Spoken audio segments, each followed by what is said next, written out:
ਇਹ ਬਦਕਿਸਮਤੀ ਨਾਲ ਪੰਜਾਬ ਦੇ ਹਿੰਦੂਆਂ ਤੇ ਸਿੱਖਾਂ ਦੇ ਵਿੱਚ ਆਪਸੀ ਫਰਕ ਹੈਗਾ। ਇਹ ਫਰਕ ਵੀ ਕਿਸੇ ਦਾ ਪਾਇਆ ਹੋਇਆ, ਉਂਝ ਦਾ ਇਹ ਇਹਨਾਂ ਦੀ ਸਾਂਝ ਹੈ, ਲੇਕਿਨ ਉਹਦੇ ਲਈ ਬਦਕਿਸਮਤੀ ਨਾਲ ਕੋਈ ਯਤਨ ਨਹੀਂ ਹੋਇਆ ਕਿ ਅੱਜ ਫਰਕ ਹੈ ਜਾਂ ਨਹੀਂ। ਭਾਵੇਂ ਚੰਡੀਗੜ੍ਹ ਹੈ, ਭਾਵੇਂ ਦਰਿਆਈ ਪਾਣੀ ਹੈ, ਭਾਵੇਂ ਪੰਜਾਬੀ ਬੋਲਦੇ ਇਲਾਕੇ ਹੈ, ਭਾਵੇਂ ਭਾਖੜਾ ਬਿਆਸ ਦਾ ਕੰਟਰੋਲ ਹੈਗਾ, ਉਹ ਸਾਰਿਆਂ ਲਈ ਵਕਤ ਦੀ ਕਾਂਗਰਸ ਸਰਕਾਰ ਜ਼ਿੰਮੇਵਾਰ ਹੈ। ਅੱਜ ਤੁਸੀਂ ਸੰਸਦੀ ਬੋਰਡ ਦੇ ਵਿੱਚ ਚੁਣ ਲਏ ਗਏ, ਅੱਜ ਗੱਲਾਂ ਇਹ ਰੱਖੋਗੇ ਪੰਜਾਬ ਦੀ ਕਿ ਮਾਈਨੋਰਿਟੀਜ਼ ਦੇ ਨਾਲ ਧੱਕਾ ਹੋ ਰਿਹਾ, ਪਰ ਇੱਕ ਸਿੱਖ ਚਿਹਰੇ ਨੂੰ ਸ਼ਾਮਲ ਕੀਤਾ ਗਿਆ ਬੀਜੇਪੀ ਸੰਸਦੀ ਬੋਰਡ ਦੇ ਵਿੱਚ। ਇਸ ਗੱਲ ਨੂੰ ਕਿਵੇਂ ਵੇਖਿਆ ਜਾਵੇ? ਸਾਨੂੰ ਆਪਣੇ ਦੋਸਤ ਤੇ ਆਪਣੇ ਦੁਸ਼ਮਣ ਦੀ ਪਹਿਚਾਣ ਕਰਨੀ ਚਾਹੀਦੀ। ਦੁਸ਼ਮਣ ਕੌਣ?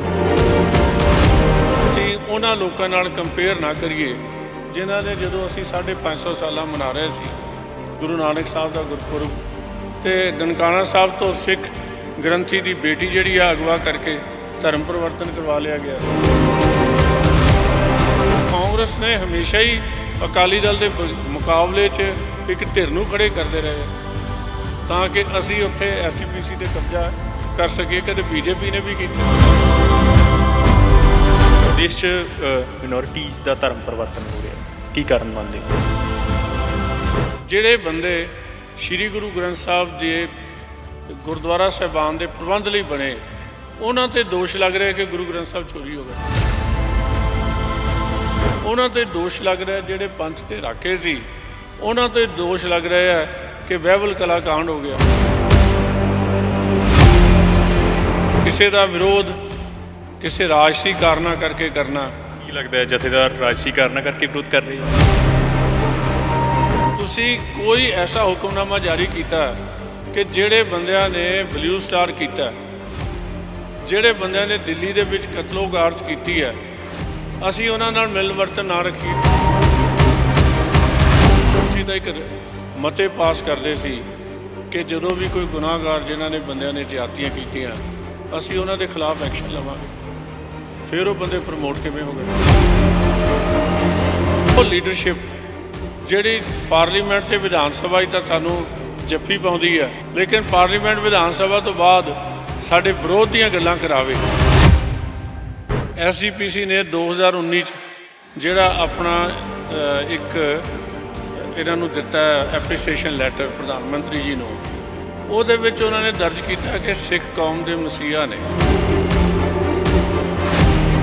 ਅੱਜ ਤਾਂ SGPC ਪ੍ਰਧਾਨ ਕਹਿ ਰਿਹਾ ਕਿ ਮੇਰੇ ਲੈਟਰ ਦਾ ਜਵਾਬ ਨਹੀਂ ਦਿੱਤਾ। ਉਹ ਇੱਕ ਪ੍ਰਬੰਧਕ ਕਮੇਟੀ ਹੈ ਜਿਹੜੀ ਦੇਖਦੀ ਹੈ ਕਿ ਗੁਰਦੁਆਰਿਆਂ ਦੇ ਵਿੱਚ ਲੰਗਰ ਵੀ ਚੱਲਦਾ, ਮਰਿਆਦਾ ਵੀ ਚੱਲਦੀ ਹੈ, ਇੰਨਾ ਹੀ ਕੰਮ ਹੈ। ਹੁਣ ਉਹ ਧਰਮ ਪ੍ਰਚਾਰ ਕਮੇਟੀ ਨਹੀਂ ਹੈਗੀ। ਦੂਜੀ ਗੱਲ, ਉਹ ਰਾਜਨੀਤਿਕ ਕਮੇਟੀ ਨਹੀਂ। ਬੰਦੀ ਸਿੰਘਾਂ ਨੂੰ ਲੈ ਕੇ ਮੋਰਚਾ ਚੱਲ ਰਿਹਾ, ਬੰਦੀ ਸਿੰਘਾਂ ਦੀ ਗੱਲ ਕੀਤੀ ਜਾਊਗੀ ਪ੍ਰਧਾਨ ਮੰਤਰੀ ਕੋਲ। ਨਿਤਿਨ ਗਡਕਰੀ ਜੀ ਦਾ ਇੱਕ ਬਿਆਨ ਅੱਜ ਇੱਕ ਅਖਬਾਰ ਦੇ ਵਿੱਚ ਛਪਿਆ। ਉਹਨਾਂ ਨੇ ਕਿਹਾ ਕਿ ਪਾਰਟੀ ਨੇ ਵਰਤ ਕੇ ਕਿਸੇ ਨੂੰ ਸੁੱਟਤਾ, ਵਰਤ ਕੇ ਨਹੀਂ ਸੁੱਟਣਾ ਚਾਹੀਦਾ। ਤੁਹਾਨੂੰ ਇਸ ਬਿਆਨ ਦੇ ਮਾਇਨੇ ਕੀ ਲੱਗਦੇ? ਅੱਜ ਪਹਿਲੀ ਵਾਰੀ ਦੇਖਿਆ ਕਿ ਕਿਸੇ ਨੇ ਸਿਗਰਟ ਬੀੜੀ ਦੇ ਹੱਕ 'ਚ ਪ੍ਰੋਸੈਸ਼ਨ ਕੱਢੇ ਹੋਣ। 81 82 'ਚ ਵੀ ਨਿਕਲੇ। ਜਦੋਂ ਦੇਖੋ ਇਹ ਦੇਰ ਆਰ ਰੀਜ਼ਨਸ ਜਿੱਥੇ ਲਈ ਅਸੀਂ ਕਹਿੰਦੇ ਲਮਹੋਂ ਨੇ ਖਤਾ ਕੀ ਸਦੀਆਂ ਨੇ ਸਜ਼ਾ ਪਾਈ, ਤਾਂ ਇਹ ਜਿਹੜੀ ਹੈ ਨਾ ਖੇਡ ਰਾਜਨੀਤੀ ਬਣ ਗਈ। It is a non serious agitation ਜਿਹਨੇ ਪੰਜਾਬ ਦਾ ਬੇੜਾ ਗਰਕ, ਔਰ ਕਿਸੇ ਨੇ ਵੀ ਇਹਨੂੰ ਸੀਰੀਅਸਲੀ ਲਿਆ ਹੀ ਨਹੀਂ। SGPC ਚੋਣਾਂ ਲੰਮੇ ਸਮੇਂ ਤੋਂ ਲਟਕੀਆਂ ਹੋਈਆਂ ਨੇ, ਕਦੋਂ ਹੋਣ ਜਾ ਰਹੀਆਂ?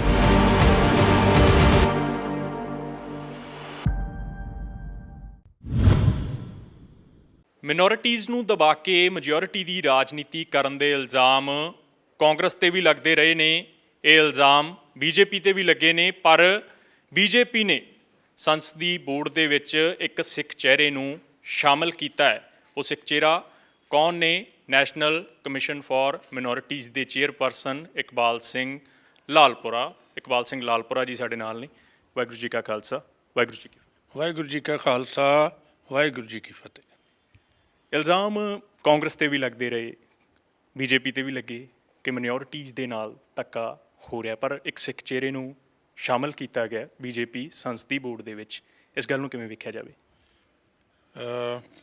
ਸਭ ਤੋਂ ਵੱਡੀ ਜਿਹੜੀ ਸਿੱਖਾਂ ਲਈ ਲਗਾਵ ਹੈ, ਪਿਆਰ ਹੈ, ਮੋਦੀ ਸਾਹਿਬ ਦਾ, ਅਮਿਤ ਸ਼ਾਹ ਜੀ ਦਾ, JP ਨੱਡਾ ਸਾਹਿਬ ਦਾ ਅਤੇ ਪੂਰੀ ਪਾਰਟੀ ਦੀ ਜਿਹੜੀ ਲੀਡਰਸ਼ਿਪ ਹੈ, ਉਹਦਾ ਇਹ ਨਤੀਜਾ ਹੈ ਕਿ ਮੈਨੂੰ ਮੌਕਾ ਮਿਲਿਆ ਅਤੇ ਮੈਂ ਉਹਨਾਂ ਦਾ ਧੰਨਵਾਦੀ ਹਾਂ। ਅਤੇ ਬਾਕੀ ਜਿਹੜੀ ਆਪ ਜੀ ਗੱਲ ਕਰ ਰਹੇ ਹੋ, ਇਲਜ਼ਾਮ ਲਾਉਣੇ ਤਾਂ ਬੜੇ ਸੌਖੇ ਆ, ਇਲਜ਼ਾਮ ਦਾ ਕੋਈ ਸੱਚ ਵੀ ਵੇਖਣਾ ਹੁੰਦਾ। ਹੁਣ ਅਸੀਂ 1920 ਤੋਂ ਲੈ ਕੇ ਜਦੋਂ ਤੋਂ SCPC ਦੀ ਐਜੀਟੇਸ਼ਨ ਚੱਲੀ, ਜਿਹੜੀ ਸਿੱਖ ਲੀਡਰਸ਼ਿਪ ਹੈ ਉਸ ਵੇਲੇ ਦੀ, ਜਿਹੜੀ ਧਾਰਮਿਕ ਗੁਰਦੁਆਰਿਆਂ ਦੇ ਪ੍ਰਬੰਧ ਲਈ ਲੜ ਰਹੀ ਸੀ, ਉਹਨਾਂ ਨੇ ਕਾਂਗਰਸ ਦਾ ਸਾਥ ਦਿੱਤਾ, ਕਾਂਗਰਸ ਦੇ ਮੈਂਬਰ ਵੀ ਬਣੇ। ਲੇਕਿਨ ਜਿੰਨੀਆਂ ਪੰਜਾਬ ਦੀਆਂ ਅੱਜ ਤੱਕ ਦੀਆਂ ਸਮੱਸਿਆਵਾਂ, ਭਾਵੇਂ ਚੰਡੀਗੜ੍ਹ ਹੈ, ਭਾਵੇਂ ਦਰਿਆਈ ਪਾਣੀ ਹੈ, ਭਾਵੇਂ ਪੰਜਾਬੀ ਬੋਲਦੇ ਇਲਾਕੇ ਹੈ, ਭਾਵੇਂ ਭਾਖੜਾ ਬਿਆਸ ਦਾ ਕੰਟਰੋਲ ਹੈਗਾ, ਉਹ ਸਾਰਿਆਂ ਲਈ ਵਕਤ ਦੀ ਕਾਂਗਰਸ ਸਰਕਾਰ ਜ਼ਿੰਮੇਵਾਰ ਹੈ। ਅੱਜ ਤੁਸੀਂ ਸੰਸਦੀ ਬੋਰਡ ਦੇ ਵਿੱਚ ਚੁਣ ਲਏ ਗਏ ਹੋ, ਅੱਜ ਗੱਲਾਂ ਇਹ ਰੱਖੋਗੇ ਪੰਜਾਬ ਦੀਆਂ? ਦੇਖੋ, ਮੇਰਾ ਪਹਿਲੀ ਗੱਲ ਇਹ ਹੈ ਕਿ ਸਾਡੀ ਪਾਰਟੀ ਦੀ ਨੀਤੀ ਹੈ ਸਭ ਕਾ ਸਾਥ ਸਭ ਕਾ ਵਿਕਾਸ। ਦੂਜੀ ਗੱਲ ਹੈ ਕਿ ਸਭ ਕਾ ਤਾਈਂ ਸਾਥ ਵਾਲੀ ਗੱਲ ਹੈ, ਸਿੱਖ ਜਿਹੜੇ ਹੈ ਉਹ ਹਿੰਦੁਸਤਾਨ ਦੇ ਸਭ ਤੋਂ ਦੇਸ਼ ਭਗਤ ਕੌਮ ਹੈ, ਔਰ ਦੇਸ਼ ਦੀ ਆਜ਼ਾਦੀ ਤੋਂ ਪਹਿਲਾਂ ਵੀ ਅਤੇ ਆਜ਼ਾਦੀ ਤੋਂ ਬਾਅਦ ਵੀ ਇਹਨਾਂ ਨੇ ਆਜ਼ਾਦੀ ਨੂੰ ਕਾਇਮ ਰੱਖਣ ਲਈ ਅਤੇ ਆਜ਼ਾਦ ਕਰਾਉਣ ਲਈ ਕੁਰਬਾਨੀਆਂ ਦਿੱਤੀਆਂ, ਔਰ ਅੱਜ ਵੀ ਜਿਹੜੀ ਆ ਉਹ ਹਰ ਇੱਕ ਜਿਹੜੀ ਆ ਸਤਿਕਾਰ ਦਾ ਹੱਕਦਾਰ ਹੈਗੇ ਆ। ਇਸੇ ਕਰਕੇ ਆ ਕਿ ਜਿਹੜੀ ਮੌਕਾ ਮਿਲਿਆ, ਜਦੋਂ ਤੋਂ 2 ਵਾਰੀ BJP ਦੀ ਗਵਰਨਮੈਂਟ ਬਣੀ, 2004 ਤੱਕ BJP ਦੀ ਗਵਰਨਮੈਂਟ ਸੀ, 1998 ਤੋਂ ਸਰਦਾਰ ਤਰਲੋਚਨ ਸਿੰਘ ਚੇਅਰਮੈਨ ਬਣੇ ਮਿਨੋਰਟੀ ਕਮਿਸ਼ਨ ਦੇ, 1978 ਦਾ ਮਿਨੋਰਟੀ ਕਮਿਸ਼ਨ ਬਣਿਆ। ਉਸ ਤੋਂ ਬਾਅਦ ਸੈਕਿੰਡ ਮੌਕਾ ਆਇਆ ਅਤੇ ਮੈਂ ਚੇਅਰਮੈਨ ਬਣਿਆ। ਨਹੀਂ ਤਾਂ ਕਦੇ ਕਿਸੇ ਨੇ ਸਿੱਖਾਂ ਨੂੰ ਇਹ ਮੌਕਾ ਹੀ ਨਹੀਂ ਦਿੱਤਾ ਸਰਕਾਰਾਂ ਨੇ। ਉਹਦੇ ਲਈ ਹੁਣ ਕਿਸੇ ਨੇ ਪੁੱਛਿਆ ਕਿਸੇ ਨੂੰ? ਦੂਜੀ ਗੱਲ ਹੈ ਕਿ ਅਸੀਂ ਜਿੰਨਾ ਵੀ ਮੋਦੀ ਸਾਹਿਬ ਨੇ ਪੰਜਾਬ ਦੇ ਮਸਲੇ ਸੀਗੇ, ਜ਼ਖਮਾਂ 'ਤੇ ਮੱਲਮ ਲਾਉਣ ਦੀ ਗੱਲ ਨਹੀਂ ਕੀਤੀ, ਇਕੱਲੀ ਦੋਸ਼ੀਆਂ ਨੂੰ ਸਜ਼ਾ ਦੇਣ ਦੀ ਗੱਲ ਵੀ ਕੀਤੀ ਹੈ। ਔਰ ਜਿੱਥੇ ਵੀ ਭਾਵੇਂ ਬਲੈਕ ਲਿਸਟ ਖਤਮ ਕਰਨੀ ਹੋਵੇ, ਮੈਂ ਤਾਂ ਸਾਰੀਆਂ ਗੱਲਾਂ ਲੰਬੀਆਂ ਕਹਾਣੀਆਂ ਨੇ, ਇਹਨਾਂ ਨੂੰ ਮੈਂ ਸਮ ਅਪ ਕਰਦਾ। SGPC ਨੇ 2019 'ਚ ਜਿਹੜਾ ਆਪਣਾ ਇੱਕ ਇਹਨਾਂ ਨੂੰ ਦਿੱਤਾ ਐਪਰੀਸੀਏਸ਼ਨ ਲੈਟਰ ਪ੍ਰਧਾਨ ਮੰਤਰੀ ਜੀ ਨੂੰ, ਉਹਦੇ ਵਿੱਚ ਉਹਨਾਂ ਨੇ ਦਰਜ ਕੀਤਾ ਕਿ ਸਿੱਖ ਕੌਮ ਦੇ ਮਸੀਹਾ ਨੇ। This is on record. ਪਰ ਅੱਜ ਤਾਂ SGPC ਪ੍ਰਧਾਨ ਕਹਿ ਰਿਹਾ ਕਿ ਮੇਰੇ ਲੈਟਰ ਦਾ ਜਵਾਬ ਨਹੀਂ ਦਿੱਤਾ। ਨਹੀਂ, ਲੈਟਰ ਦਾ ਜਵਾਬ ਕਿਹੜੇ ਦਾ ਦੇਣਾ ਚਾਹੁੰਦੇ ਸੀ? ਲੈਟਰ ਤਾਂ ਉਹਨਾਂ ਦੇ ਮੇਰੇ ਕੋਲ ਬਹੁਤ ਸਾਰੇ ਆਏ ਪਏ ਆ। ਮੈਂ ਇੱਕ ਉਹਨਾਂ ਨੂੰ ਸਿੱਕਮ ਦਾ ਗੁਰਦੁਆਰਾ ਹੈ ਜਿੱਥੇ ਅਸੀਂ ਡਾਂਗਮਾਰ ਗੁਰਦੁਆਰੇ ਦੀ ਗੱਲ, ਉਹ ਮੁਕੱਦਮਾ ਕੋਰਟ 'ਚ ਚੱਲਦਾ, ਮੈਂ ਸੁਓ ਮੋਟੋ ਨੋਟਿਸ ਲੈ ਕੇ ਉਹਦੇ 'ਤੇ ਕਾਰਵਾਈ ਸ਼ੁਰੂ ਕੀਤੀ ਸੀ। ਅਤੇ ਮੈਂ ਇੱਕ ਚਿੱਠੀ ਜਿਹੜੇ ਹੈ SGPC ਪ੍ਰੈਜ਼ੀਡੈਂਟ ਨੂੰ ਵੀ ਲਿਖੀ ਸੀ ਕਿ ਤੁਸੀਂ ਇਹਦੇ ਮੈਂਬਰ ਬਣੋ। ਉਹਦੇ 'ਚ ਕੋਰਟ ਦੇ ਵਿੱਚ ਜਾ ਕੇ ਪ੍ਰੋਸੀਡਿੰਗ ਦੇ ਨਾਲ ਤੁਸੀਂ ਆਪਣਾ ਤਾਲਮੇਲ ਵੀ ਬਣਾਓ ਤਾਂ ਕਿ ਪਤਾ ਲੱਗੇ ਕਿ ਪੈਰਵੀ ਹੋ ਰਹੀ ਹੈ। ਹੁਣ ਜਿਹੜੀ ਹਿਸਟਰੀ ਹੈ ਜਾਂ ਜਿਹੜੇ ਸੰਬੰਧਿਤ ਰਿਕਾਰਡ ਹੈ ਉਹ ਤਾਂ ਸਿੱਖ ਸੰਸਥਾਵਾਂ ਨੇ ਦੇਣੇ ਆ। ਇਸੇ ਤਰ੍ਹਾਂ ਹੀ ਜਗਨਨਾਥਪੁਰੀ ਹੈ, ਉੱਥੇ ਟੋਇਲਟਸ ਬਣਨ ਦਾ ਮਸਲਾ ਸੀ, ਅਸੀਂ ਚੁੱਕਿਆ। ਉੜੀਸਾ ਸਰਕਾਰ ਕਹਿੰਦੀ ਹੈ ਕਿ ਨਹੀਂ, ਇਸ ਤਰ੍ਹਾਂ ਦੀ ਕੋਈ ਸਮੱਸਿਆ ਨਹੀਂ। ਪਰ ਹੁਣ ਹੂ ਇਜ਼ ਦੀ ਕੰਪਲੇਨੈਂਟ? ਸਿੱਖ ਤਾਂ ਆਪਣਾ ਕੰਪਲੇਨੈਂਟ ਵੀ ਨਹੀਂ ਖੜ੍ਹਾ ਕਰਦੇ, ਜਿਹੜਾ ਜੇ ਇਹ ਬੜੀ ਬਦਕਿਸਮਤੀ ਵਾਲੀ ਗੱਲ ਹੈ। ਅਸੀਂ ਆ ਜਿਹੜੀ ਹੈ ਕਨਵਰਸ਼ਨ ਦਾ ਮਸਲਾ ਹੈ, ਉਹ ਮੈਂ ਚੁੱਕਿਆ, ਇੱਥੇ SGPC ਦਾ ਵਫਦ ਵੀ ਆ ਕੇ ਮਿਲਿਆ ਸੀ। ਉਸ ਤੋਂ ਬਾਅਦ ਅੱਗੇ ਗੱਲ ਕਿਵੇਂ ਚਲਾਈ ਜਾਵੇ, ਇਹਨਾਂ ਨੇ ਤਾਂ ਕਦੇ ਕੋਈ ਪੈਰਵੀ ਨਹੀਂ ਕੀਤੀ। ਸੋ ਮੈਂ ਇੱਕ ਸਿੱਖ ਹੁੰਦਿਆਂ ਮੈਨੂੰ ਬੜਾ, ਮੈਂ ਕਿਸੇ ਦੀ ਆਪਣੀ ਸੰਸਥਾ ਦਾ ਹੀ ਜਿਹੜੀਆਂ ਕੁਰਬਾਨੀਆਂ ਦੇ ਕੇ ਬਣੀਆਂ ਗੁਰਦੁਆਰੇ ਦੇ ਪ੍ਰਬੰਧ ਵਾਸਤੇ, ਉਹਨੂੰ ਨਿੰਦਾ ਜਾਂ ਉਹਦੀ ਮੈਨੇਜਮੈਂਟ ਨੂੰ ਨਿੰਦਾ, ਇਹ ਵਾਜਬ ਨਹੀਂ ਹੈਗਾ।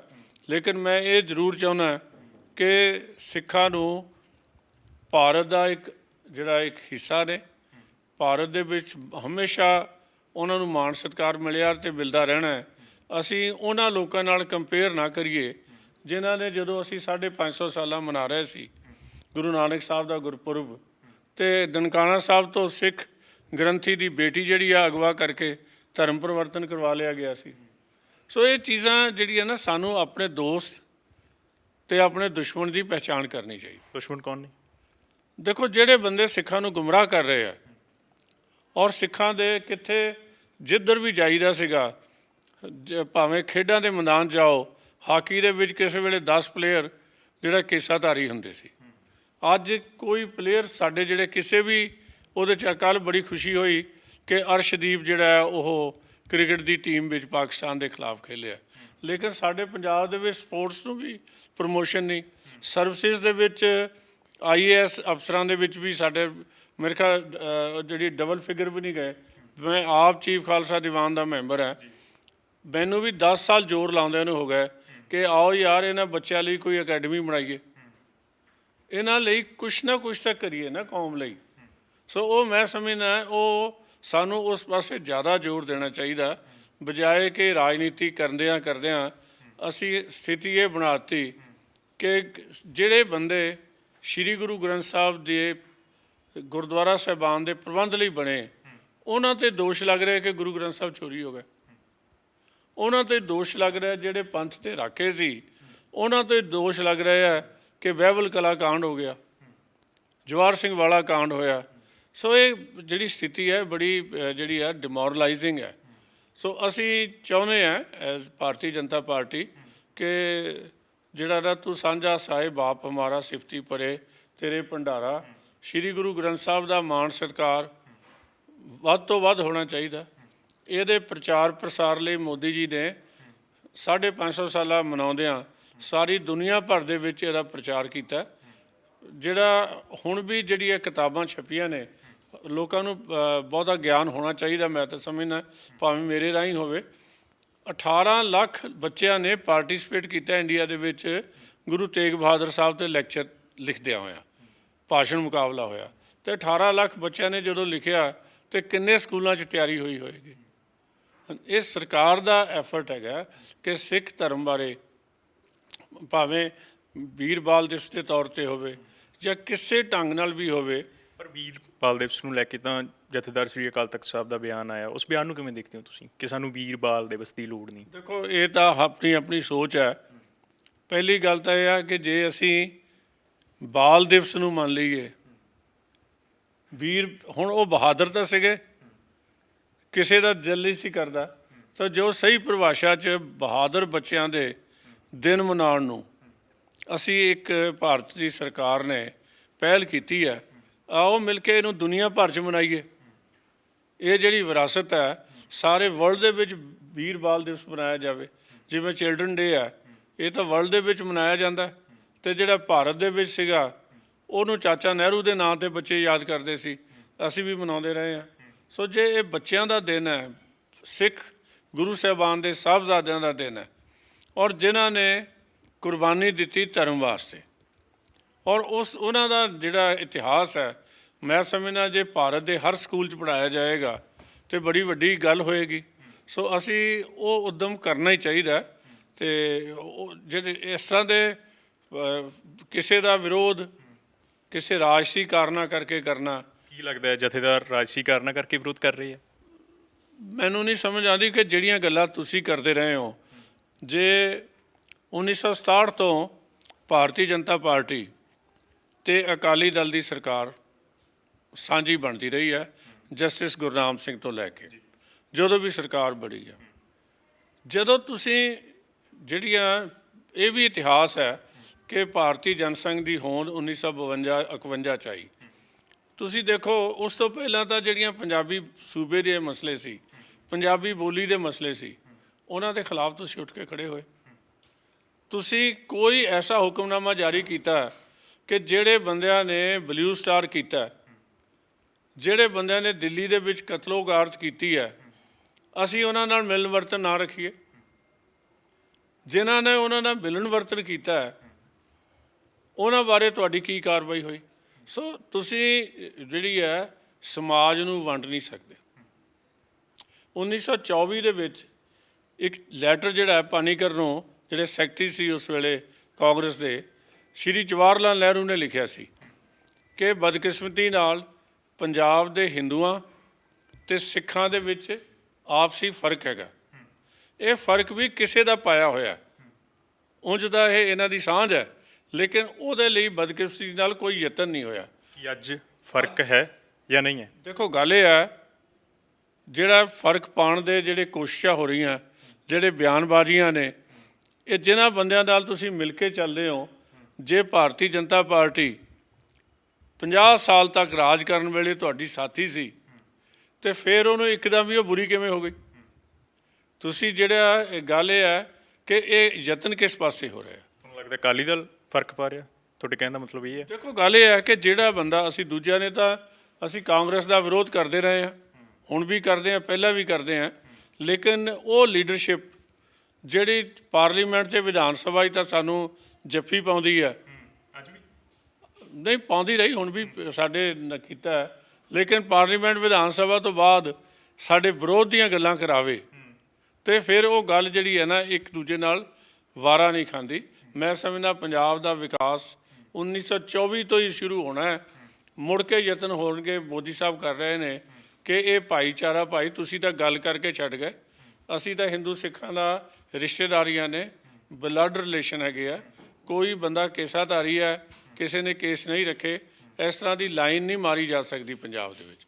ਹਰ ਵਿਅਕਤੀ ਦਾ ਕੋਈ ਨਾ ਕੋਈ ਰਿਸ਼ਤੇਦਾਰ, ਸਹਿਜਧਾਰੀ ਵੀ ਮਿਲ ਜਾਊਗਾ, ਕੇਸਾਂ ਤੋਂ ਬਿਨਾਂ ਵੀ ਮਿਲ ਜਾਏਗਾ, ਤੇ ਹਰ ਸਹਿਜਧਾਰੀ ਦਾ ਰਿਸ਼ਤੇਦਾਰ ਕੇਸਾਧਾਰੀ ਵੀ ਮਿਲੇਗਾ, ਅੰਮ੍ਰਿਤਧਾਰੀ ਵੀ ਮਿਲੇਗਾ।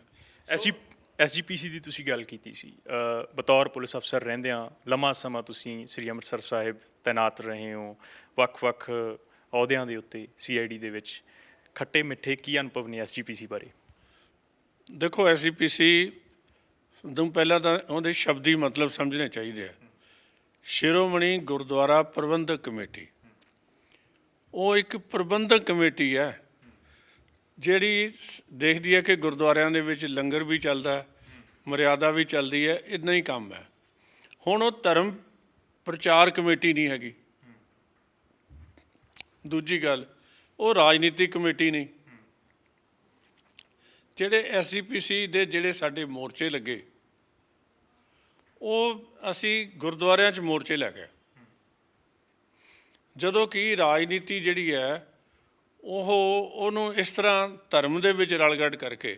ਹੁਣ ਵੀ ਕਿਸਾਨੀ ਮੋਰਚਾ ਲੱਗਾ, 3 ਮਾਰਚਿਸ ਨਿਕਲੇ, ਇੱਕ ਸ਼੍ਰੀ ਕੇਸਗੜ੍ਹ ਸਾਹਿਬ ਤੋਂ ਨਿਕਲਿਆ, ਚੰਦੂ ਮਾਜਰਾ ਜੀ ਲੈ ਕੇ ਆਏ, ਇੱਕ ਸ਼੍ਰੀ ਅਕਾਲ ਤਖਤ ਸਾਹਿਬ ਤੋਂ ਸੁਖਬੀਰ ਬਾਦਲ ਜੀ ਲੈ ਕੇ ਆਏ, ਇੱਕ ਦਮਦਮਾ ਸਾਹਿਬ ਤੋਂ ਬੀਬੀ ਹਰਸਿਮਰਤ ਬਾਦਲ ਜੀ ਲੈ ਕੇ ਆਏ। ਤੁਸੀਂ ਦੱਸੋ, ਕਿਸਾਨ ਐਜੀਟੇਸ਼ਨ ਕੋਈ ਸਿੱਖ ਐਜੀਟੇਸ਼ਨ ਸੀ? ਪੰਜਾਬ ਸਭ ਤੋਂ ਵੱਧ ਦੇਸ਼ ਦੇ ਵਿੱਚ, ਕਿ ਜਿਹੜਾ ਅਸੀਂ ਪੰਜਾਬ ਸਭ ਤੋਂ ਵੱਧ ਦੇਸ਼ ਨੂੰ ਅੰਨ ਦੇਣ ਵਾਲਾ ਸੂਬਾ ਸੀ, ਅੱਜ ਵੀ ਦਿੰਦਾ, ਕੱਲ੍ਹ ਵੀ ਦਿੰਦਾ। ਜੇ ਅਸੀਂ ਇਹਦੀ ਪ੍ਰੋਕਿਉਰਮੈਂਟ, ਗਵਰਨਮੈਂਟ ਕਹਿੰਦੀ ਹੈ ਐਮਐਸਪੀ ਥੀ, ਐਮਐਸਪੀ ਹੈ, ਐਮਐਸਪੀ ਰਹੇਗੀ, ਇੱਕ ਗੱਲ। ਦੂਜੀ ਗੱਲ, ਗਵਰਨਮੈਂਟ ਨੇ ਜਦੋਂ ਹੁਣ ਵਾਪਸ ਲੈ ਲਏ ਕਾਨੂੰਨ, ਮੈਂ ਉਹਨਾਂ ਕਾਨੂੰਨਾਂ ਦੀ ਗੱਲ ਨਹੀਂ ਕਰਦਾ, ਦਿੱਲੀ ਦੀ ਸਰਕਾਰ ਨੇ ਉਹਨਾਂ ਕਾਨੂੰਨਾਂ ਨੂੰ ਸਭ ਤੋਂ ਪਹਿਲਾਂ ਦਿੱਲੀ 'ਚ ਲਾਗੂ ਕੀਤਾ। ਫਿਰ ਜਦੋਂ ਉਹਨਾਂ ਨੇ ਦੇਖਿਆ ਕਿ ਇਹ ਪੰਜਾਬ ਦੇ ਵਿੱਚ ਸਾਨੂੰ ਵਾਰਾ ਨਹੀਂ ਖਾਣਗੇ, ਉਹ ਸਮਰਸਾਲਟ ਕਰਕੇ ਕਹਿੰਦੇ ਜੀ ਨਹੀਂ, ਇਹ ਤਾਂ ਕਾਨੂੰਨ ਮਾੜੇ ਨੇ। ਪਹਿਲਾਂ ਤਾਂ ਤੁਸੀਂ ਆਪਣੇ ਆਪ ਨੂੰ ਚੈੱਕ ਕਰਾਓ ਵੀ ਤੁਹਾਡੀ ਕਿਹੜੀ ਗੱਲ ਸੱਚੀ ਹੈ, ਕਿਹੜੀ ਗੱਲ ਦਾ ਇਤਬਾਰ ਕੀਤਾ ਜਾਵੇ। ਦੂਜੀ ਗੱਲ ਹੈ, ਮੈਂ ਹੁਣ ਵੀ ਕਹਿੰਦਾ ਕਿ ਕਾਨੂੰਨ ਤਾਂ ਨਵੰਬਰ 'ਚ ਵਾਪਸ ਲੈ ਲਏ ਸੀ, ਉਹ ਵੀ ਸ਼੍ਰੀ ਨਰਿੰਦਰ ਮੋਦੀ ਜੀ ਦਾ ਗੁਰੂਆਂ ਪ੍ਰਤੀ ਕਿੰਨਾ ਸਤਿਕਾਰ ਹੈ ਕਿ ਗੁਰੂ ਨਾਨਕ ਸਾਹਿਬ ਦੇ ਗੁਰਪੁਰਬ ਵਾਲੇ ਦਿਨ ਉਹਨਾਂ ਦੇ ਚਰਨਾਂ 'ਚ ਰੱਖ ਕੇ ਕਹਿ ਦਿੱਤਾ ਕਿ ਮੈਂ ਸਮਝਾ ਨਹੀਂ ਸਕਿਆ, ਮੈਂ ਕਾਨੂੰਨ ਵਾਪਸ ਲੈਣਾ। ਔਰ ਉਸ ਤੋਂ ਬਾਅਦ ਮੈਂ ਉਦੋਂ ਵੀ ਲਿਖਿਆ ਸੀ, ਅੱਜ ਵੀ ਉਸੇ ਗੱਲ 'ਤੇ ਖੜ੍ਹਾ ਕਿ ਤੁਸੀਂ ਭਾਈ ਪੰਜਾਬ ਦੇ ਕਹਿੰਦੇ ਕੋਈ ਖੇਤੀਬਾੜੀ ਸਟੇਟ ਦਾ ਵਿਸ਼ਾ, ਬਣਾਓ ਕੋਈ ਨੀਤੀ, ਅਸੀਂ ਤੁਹਾਨੂੰ ਸਪੋਰਟ ਕਰਦੇ ਹਾਂ। ਸਟੇਟ ਨੂੰ ਕੋਈ ਨੀਤੀ ਤਾਂ ਬਣਾਵੇ ਕਿਸਾਨੀ ਦੇ ਭਲੇ ਵਾਸਤੇ, ਕੋਈ ਨੀਤੀ ਤਾਂ ਬਣੇ ਕਿਸਾਨੀ ਜਿਹੜੀ ਹੈ ਲਾਹੇਵੰਦ ਸੌਦਾ ਬਣੇ, ਕੋਈ ਨੀਤੀ ਤਾਂ ਬਣੇ ਵੀ ਕਿਸਾਨ ਖੁਦਕਸ਼ੀਆਂ ਨਾ ਕਰੇ। ਸੋ ਇਹ ਸਾਰੀਆਂ ਨੀਤੀਆਂ ਜਿਹੜੀਆਂ ਬਣਨਗੀਆਂ ਵੀ, ਔਰ ਉਹਨਾਂ 'ਤੇ ਅਮਲ ਵੀ ਹੋਏਗਾ। ਅਤੇ ਇਹ ਜਿਹੜਾ ਨਾ ਜਦੋਂ ਡਬਲ ਇੰਜਨ ਦੀ ਸਰਕਾਰ ਚੱਲੀ ਅਤੇ ਇਹ ਪੰਜਾਬ ਜਿਹੜਾ ਨਾ ਨੰਬਰ 1 ਸੂਬਾ ਸੀ ਔਰ ਨੰਬਰ 1 ਸੂਬਾ ਬਣੇਗਾ। ਅਸੀਂ ਭਾਰਤੀ ਜਨਤਾ ਪਾਰਟੀ ਨਸ਼ਿਆਂ ਦੇ ਵਪਾਰਾਂ 'ਚ ਬਿਲੀਵ ਨਹੀਂ ਕਰਦੀ। ਲੈਂਡ ਸੈਂਡ ਮਾਫੀਆ ਦੇ ਅਸੀਂ ਖਿਲਾਫ ਹੈਗੇ ਆ, ਟਰਾਂਸਪੋਰਟ ਮਾਫੀਆ ਦੇ ਅਸੀਂ ਖਿਲਾਫ ਹੈਗੇ ਆ। ਸੋ ਇਹ ਜਿਹੜਾ ਮਾਫੀਆ ਰਾਜ ਖਤਮ ਕਰਕੇ ਦੇਸ਼ ਦਾ ਭਾਈਚਾਰਾ ਮਜ਼ਬੂਤ ਹੋਵੇ ਔਰ ਆਪਣਾ ਵਿਕਾਸ ਹੋਵੇ, ਇਹਦੇ ਲਈ ਸਰਕਾਰ ਯਤਨਸ਼ੀਲ ਰਹੇਗੀ। ਕਾਲੀ ਸੂਚੀ ਦੀ ਤੁਸੀਂ ਗੱਲ ਕੀਤੀ ਸੀ, ਬੰਦੀ ਸਿੰਘਾਂ ਨੂੰ ਲੈ ਕੇ ਮੋਰਚਾ ਚੱਲ ਰਿਹਾ, ਬੰਦੀ ਸਿੰਘਾਂ ਦੀ ਗੱਲ ਕੀਤੀ ਜਾਊਗੀ ਪ੍ਰਧਾਨ ਮੰਤਰੀ ਕੋਲ? ਦੇਖੋ, ਜੇ ਉਹ ਭਾਰਤੀ ਕਾਨੂੰਨ, ਜਿਸ ਗੱਲ ਤੇ ਮੈਂ ਆਪਣੇ ਜਾਤੀ ਤੌਰ ਤੇ ਕਹਿਣਾ ਹੁੰਦਾ ਕਿ ਇਨਸਾਫ ਦਇਆ ਨਾਲ ਹੋਣਾ ਚਾਹੀਦਾ। ਅਸੀਂ ਇਹ ਗੱਲ ਵਿਚਾਰ ਅਧੀਨ ਹੈ ਸਰਕਾਰ ਦੇ, ਔਰ ਇਹਦੇ 'ਚ ਰਾਜਨੀਤੀ ਨਹੀਂ ਕੱਢੀ ਜਾਏਗੀ, ਉਹਨਾਂ ਨਾਲ ਦਇਆ ਕੀਤੀ ਜਾਏਗੀ। ਦਇਆ ਦਾ ਮਤਲਬ ਹੈ ਕਿ ਅਸੀਂ ਵਿਚਾਰ ਅਧੀਨ ਹੈ, ਔਰ ਜਦੋਂ ਵੀ ਪ੍ਰਧਾਨ ਮੰਤਰੀ ਜੀ ਇਹਦੇ ਬਾਰੇ ਅੱਛਾ ਫੈਸਲਾ ਲੈਣਗੇ ਜਿਹੜਾ ਸਿੱਖ ਪੰਥ ਦੇ ਹਿੱਤ 'ਚ ਹੋਏਗਾ। ਵਿਚਾਰ ਚਰਚਾ ਹੋਈ ਕਦੇ ਇਸ ਗੱਲ ਦੇ ਉੱਤੇ? ਕਿਉਂਕਿ ਲੰਮੇ ਸਮੇਂ ਤੋਂ ਮੋਰਚਾ ਚੱਲ ਰਿਹਾ, SGPC ਜਾਂ ਜਥੇਦਾਰ ਸਾਹਿਬਾਨ ਜਾਂ ਸ਼੍ਰੋਮਣੀ ਅਕਾਲੀ ਦਲ ਦੇ ਪ੍ਰਧਾਨ ਬੰਦੀ ਸਿੰਘਾਂ ਦੀ ਗੱਲ ਕਰ ਰਹੇ ਆ ਹੁਣ। ਦੇਖੋ, ਗੱਲ ਇਹ ਹੈ, ਜੇ ਤਾਂ ਇਹ ਗੱਲ ਕੇਵਲ ਰਾਜਨੀਤੀ ਲਈ ਕਰਨੀ ਹੋਵੇ ਫਿਰ ਤਾਂ ਹੋ ਹੀ ਜਾ ਰਹੀ ਹੈ। ਜੇ ਬੰਦੀ ਸਿੰਘਾਂ ਦੀ ਸਹੀ ਮਾਇਨੇ 'ਚ ਰਿਹਾਈ ਲਈ ਗੱਲ ਕਰਨੀ ਹੈ ਤੇ ਸਰਕਾਰ ਜਿਹੜੀ ਹੈ ਇਹਦੇ ਬਾਰੇ ਬੜੀ ਵਾਰੀ ਚਰਚਾ ਹੋਈ ਹੈ, ਚਰਚਾ ਚੱਲ ਰਹੀ ਹੈ, ਵੇ ਐਂਡ ਮੀਨਸ ਲੱਭੇ ਜਾ ਰਹੇ ਆ ਕਿ ਕਈ ਚੀਜ਼ਾਂ ਦੇ ਦੋਵੇਂ ਪੱਖ ਦੇਖਣੇ ਹੁੰਦੇ ਆ।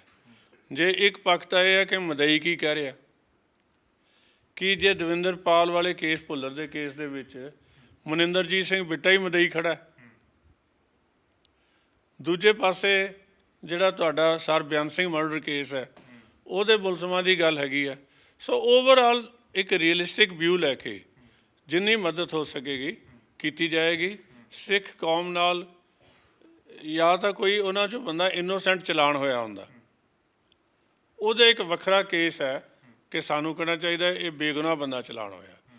ਜਿਹੜੇ ਬੰਦੇ ਕਨਵਿਕਟ ਹੋ ਗਏ, ਹੁਣ ਦੇਖਣ ਵਾਲੀ ਗੱਲ ਹੈ ਕਿ ਟਾਡਾ ਜਿਹੜਾ ਆ ਅੱਜ ਟਾਡਾ ਲਾਗੂ ਨਹੀਂ ਹੈਗਾ, ਉਸ ਤੋਂ ਕਿਵੇਂ ਬਾਹਰ ਆਇਆ ਜਾਵੇ, ਪੂਰੇ ਦੇਸ਼ ਨੂੰ ਕੀ ਸੁਨੇਹਾ ਦਿੱਤਾ ਜਾਵੇ, ਇਹ ਚੀਜ਼ਾਂ ਵਿਚਾਰ ਅਧੀਨ ਦੇ ਪ੍ਰਧਾਨ ਮੰਤਰੀ ਜੀ ਦੇ ਅਤੇ ਸੰਬੰਧਿਤ ਸਾਰੇ ਮੰਤਰੀ ਸਾਹਿਬਾਨ ਦੇ ਧਿਆਨ 'ਚ ਹੈਗੀਆਂ, ਔਰ ਇਹਦੇ ਬਾਰੇ ਸਿੱਖ ਕੌਮ ਲਈ ਇੱਕ ਅੱਛਾ ਸੁਨੇਹਾ ਹੀ ਆਏਗਾ।